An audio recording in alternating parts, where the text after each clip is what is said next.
7. Barrett outside, the switch. Doncic goes, oh, what a great step! And then he hammers it home! Broke his ankles! Yo, what's going on, guys? Welcome back to a brand new video. I hope all is well. Thank you guys so much for tuning into this video. I really do appreciate it. And of course, you guys are doing well. The New York Knicks just came out victorious in overtime up against the Chicago Bulls on the road, looking for their 5th straight win in a row, and they got it. The final score being 128 to 120. The New York Knicks are now 15-3 on the season, and their next test is actually going to be the Chicago Bulls once again on Friday, as the Chicago Bulls look for revenge, and the New York Knicks actually look for their 6th win in a row. As of right now, the New York Knicks are in the playoffs. They're trying to continue to build some momentum. And I love this game because it proved that the New York Knicks can overcome adversity, but the New York Knicks also still have some things to work on. Because I love the way we started that first quarter. By the way, Brunson ended up playing this game, and he was a freaking warrior. It didn't look like he just had that injury last game. No, he looked fully 100%, and he played freaking amazing. Jalen Brunson, credit to him. Whenever it looks like he's injured or he's going to be out for a game, he toughens it up and plays like an absolute beast. And Tom Thibodeau, we knew he was going to play Jalen Brunson anyway, because Tom Thibodeau's just that type of coach that he's like, suck it up, you're playing this basketball game. So the New York Knicks get off to a very good start when it came to that first quarter, as we were up 11-2. Mitchell Robinson was a beast on the offensive boards. He had a very nice offensive rebound. He found Quentin Grimes cutting, and Quentin Grimes was able to finish at the basket. Randall opened up this game with a 3-ball. RJ Barrett hit a 3-ball early on as well. There was good ball movement. Jalen Brunson really did a good job making everyone's life easier out there on the basketball floor when it came to the offensive side of things, and I definitely like the start defensively as well. We were contesting shots, but the Chicago Bulls eventually did get some things going, as Zach LaVine hit a 3, Patrick Williams hit a 3 as well. So the Chicago Bulls did definitely cut down that early lead, which you expect. It's very early in the game. You don't expect someone to just you don't expect them to be dead early on in the game when they're just down 11-2. That's literally like down 2 when it comes to the beginning of the game. Maybe being up like 8 or 9 points when it comes to the fourth quarter is much different, or the third quarter. But at the very beginning, when you have so much energy to play, like your legs are all fresh, it's a totally different story. So yeah, Patrick Williams hits a 3 early, LaVine hits a 3 early. But I also think the Knicks went away from some ball movement early on in the game. I thought Randall started to over dribble. I thought there was too much dribbling within the offense. The offense did become stagnant as well. So the Chicago Bulls, DeMar DeRozan was able to get to the free throw line, but Randall was absolutely excellent when it came to the first half. The Bulls fouled a lot. They allowed Randall to get to the free throw line a lot. So I thought the Chicago Bulls really were disappointed in themselves. Billy Donovan and DeMar DeRozan, the overall crew, were like, we can't foul this guy. That was their key scouting report entering this game. They definitely did go away from that when it came to the second half. But first quarter, we're up 29-28. I like what the New York Knicks did. I was like, just move the ball some more. But the second quarter was absolutely amazing. We went on a big-time run. We were up 11 at one point in that second quarter. And just everyone was starting to cook. RJ Barrett gets to the free throw line. He hits a huge 3. Just Isaiah Hartenstein hits a 3. That's how you know things are getting going. I'm going to be touching based on Isaiah Hartenstein because he's really, really frustrating me, and he almost cost us this game in a way, or like allowed the Bulls to go on a big time run, or just not him single-handedly, but like there's certain things other guys need to clean up when it comes to just awareness and IQ within the game. But he was pretty damn bad, and one of the main reasons they definitely came back and got the lead at one point in this basketball game. So Isaiah Hartenstein hits a 3. You have Brunson working down the lane, very nice Euro step, ridiculous fadeaway as well on DeRozan. Posting up, DeRozan goes to his right shoulder. By the way, Brunson's freaking 6'1" if you've never watched basketball before, and DeRozan's like 6'7", so he turns over to his right shoulder, somehow hits the backboard on a corner fadeaway jumper, which is one of the most ridiculous things to do in basketball. Make a shot using the backboard on a corner shot. But just ridiculous body control, ridiculous footwork by Jalen Brunson. He was able to get his for sure when it came to that second quarter, but obviously quickly with the very good vision when he was like way back when it came to the left side of the court, crossing the timeline, lobbed it up to Jericho Sims. Jericho Sims got some action, which I like to see. Jericho Sims' head was freaking at the rim, like cleared for takeoff. Just amazing dunk, amazing athleticism. His catch radius is insane. So nice pass by Quickly, found Jericho Sims, and Jericho Sims went on to throw it down. I love that play by the New York Knicks. I thought we played fast. I thought we played with some aggression. Definitely when we were thriving, McBride came in the game, just provided a spark right away. That's what I love about Sims. That's what I love about McBride. and Grimes when they're out there on the floor. Even if they don't put up crazy statistics, you know they're out there on the floor because they're high energy impact on defense and how they're just hustling, or they may dive for loose balls at times as well.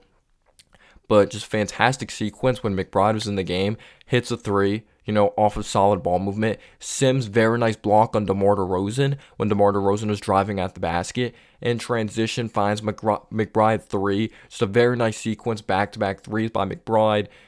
I loved RJ, the way he attacked the basket. I just thought he had a nice approach to this basketball game. So not much to complain about when it came to that second quarter. The second quarter was just absolutely amazing. Just almost everything went well. Like, we had Randall at 15 points in the first quarter, but I'm like, I love that everyone else is getting it going as well. If we want to win this game, it has to be a complete overall, very solid, like everyone has to contribute. If you want to win this game, it has to be a well-balanced attack. So we're up 9 when it comes to halftime, and I'm feeling good about this game, but then again, you never know with your New York Knicks, and I did not like the way we started that third quarter at all. We turned the ball over like crazy, and our offense became extremely stagnant. We had seven straight trips in a row offensively that we did not score the basketball. Zach LaVine, who was kind of like up and down in this game when it came to shot selection, and his shots weren't going down. He had 9 points early on. DeRozan was able to get to the free throw line. Randall wasn't able to get to the free throw line like he was before. He was still able to drive to the basket, but there wasn't a consistent flow within the offense. So we turned the ball over. I thought our defense was spotty at times. Hartenstein was just absolutely atrocious. He was so bad. Yes, outside of that three, nothing else. Maybe he made some a couple hustle plays. And I understand Vucevic is a very solid offensive scorer in this league when it comes to the center position, especially. But there's times I'm like, all right, you just can't get out hustled there. You really can't. So the Chicago Bulls go on a big time run, and Vucevic actually gets a bucket in the interior, and I believe he has this 3-point play. They're down 1, or at least he's fouled. I was like, that's a very stupid foul. And a couple plays down, like, he allows Vucevic to cut back door. It just seemed like there was a lack of effort, or just a lack of IQ and awareness. It might just be awareness, because I do think Hartenstein really does hustle out there. Vucevic gets this bucket, and they actually get a 1-point lead. But I thought RJ did a really good job responding. RJ hit a huge 3, get that lead back. Brunson, huge 4-point play as well. So before you know it, like, Randall's cooking a little bit. We have the 7-point lead. I'm like, that's what I'm talking about. Let's put them away. Yes, we face some adversity, but let's overcome it here.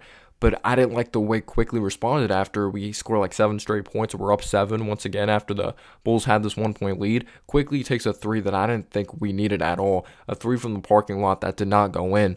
But then he ends up fouling Goran Dragic at the 3-point line. He makes the shot as well. Good thing he didn't execute and make it a 4-point play like Brunson did. But I just did not like the way that we personally ended that third quarter, as we're up 92-88 end of the third quarter. And the fourth quarter's, wow, what a quarter. Very back and forth basketball game. RJ actually fouls out at the end of this fourth quarter, which was huge. So when we went into overtime, it was actually without RJ Barrett. But we had a turnover to start that fourth quarter. And RJ Barrett also had a foul on DeMar DeRozan as well. But Kobe White actually hit a 3 off of very nice ball movement. Like, DeRozan obviously is looking to score the basketball, get to mid-range territory, attack down the lane. And the New York Knicks did a good job containing him, but DeRozan just made a high IQ play, kicked it to Kobe White. Kobe White hit a big-time 3 in that moment, so you have to give credit to the Chicago Bulls there, and they actually ended up getting this 1-point lead. And the Bulls, when they got these leads, they were never big-time leads, so I thought the New York Knicks did a really good job containing, like, keeping it between, like, the largest lead for the Bulls, maybe it was like 2 or 3, might have been only like 2. So the New York Knicks did a good job making sure the Bulls didn't really get away with it, and that they were constantly in the game, even when the Bulls would have switched the lead a couple times, because this was definitely a back and forth game. But yeah, Kobe White hit that 3 from DeRozan. It's back and forth. LaVine might get some bucket, or got some buckets sometimes, driving down the lane. Quickly hit a ridiculously clutch 3 when he came to that right wing. Very nice pump fake on a Derrick Jones Jr. Got Derrick Jones Jr. to fly. He hits a big time 3, so we actually end up getting the lead back. But then before you know it, the Chicago Bulls, off of a missed shot, Derrick Jones Jr. has a very nice putback. So they're just playing with high energy. Patrick Williams is competing defensively as well. He maybe didn't have crazy statistics in this game, but if you saw the hustle, if you saw the defense he played on Julius Randle in some moments, it was big time. And I love the well-balanced attack offensively as well, that Randle had 30 or maybe a little over 30. Brunson had exactly 30 in this game. RJ had a little over 20. So if we can get that more consistently, that would be big time to get that scoring production. But I know the Bulls are one of the worst teams in basketball when it comes to closing out fourth quarters or just in big time moments. But still, you just want to see that overall contribution when you're paying Randall a certain amount of money or a decent, like good amount of money, Brunson and RJ. You want those guys to step up in big time moments. So it's a back and forth game. Quickly hits that huge three. I mentioned the Derrick Jones Jr. putback. McBride gets his ankle snatched by Caruso, which was freaking embarrassing. But don't worry, Jalen Brunson had his back that I'm going to be getting into as well. So shout out to Jalen Brunson. That's a true teammate there for getting revenge on Caruso after Caruso snatched McBride's ankles, pull a mid-range jumper. I'm like, that's just impressive right there. Like, I love the way Caruso competes defensively. I love his athleticism. Seems like a humble dude off the court as well. But Randall has a huge drive. Robinson had huge offensive rebounds in this game. He had a very nice putback, and he threw it down as well. So that actually gave us a 4-point lead.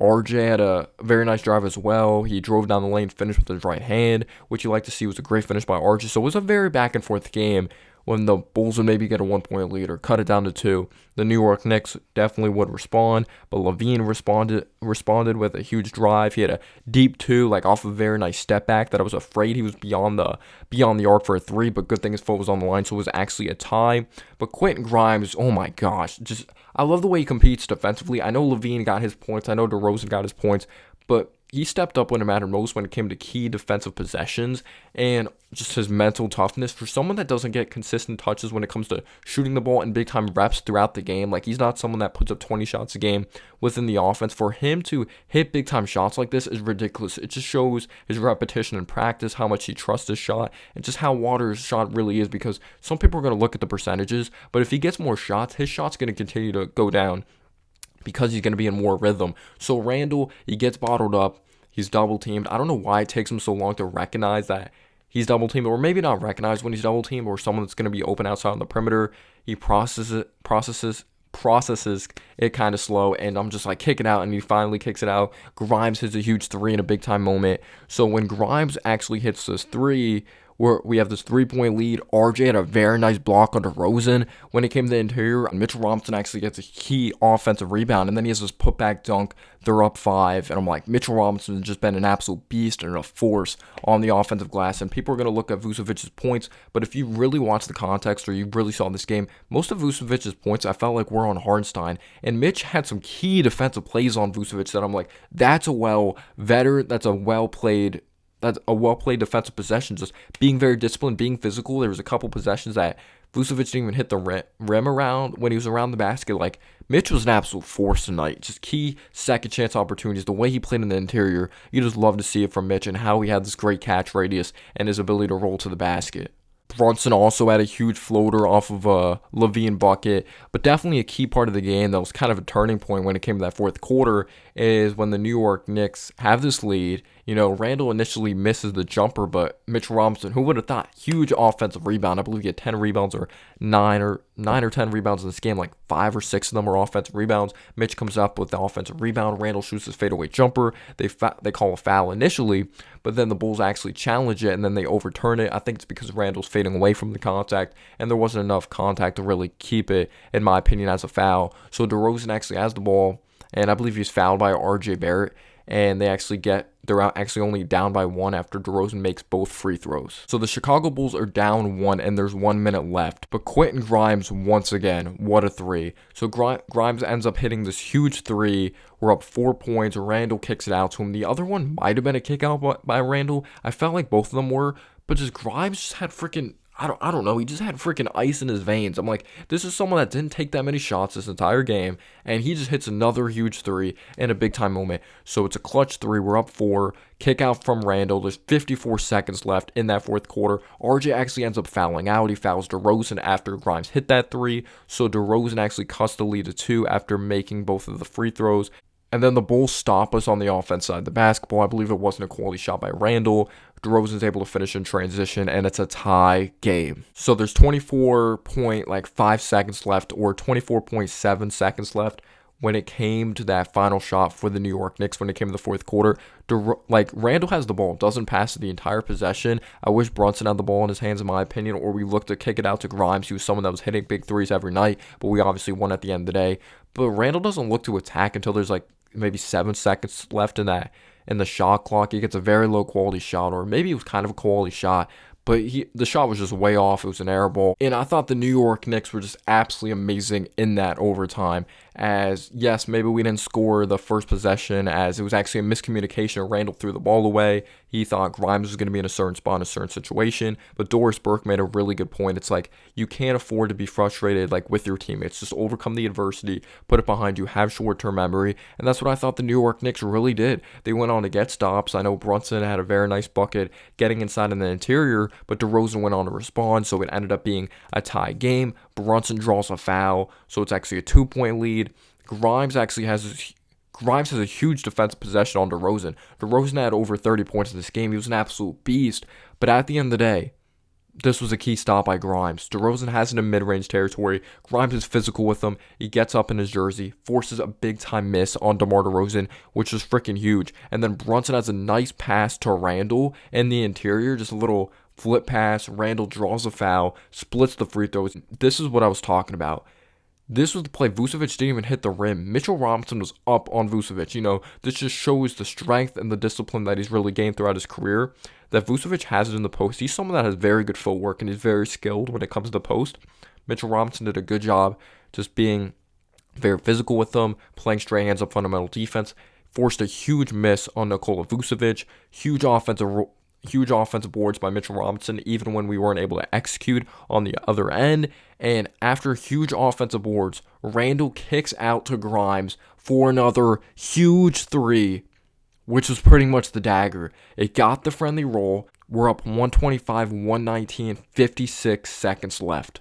But on top of that, Bulls don't score. Brunson gets his revenge for his boy, Miles McBride. Caruso snatches up Miles McBride, hits mid-range jumper. You know what Brunson does? Brunson has it in the left corner. He's performing off the dribble. He snatches up Caruso, puts up the three, bang, puts it in. Caruso gets sent down to the floor. So the New York Knicks go on to come out victorious, the final score being 128-120 in overtime. What a good game. Good game to Bulls fans. Knicks still have some things to clean up. RJ fouls out, but I love the way RJ played. I like the way he played. Well-balanced attack. Let me know down below your thoughts. Let's go Knicks.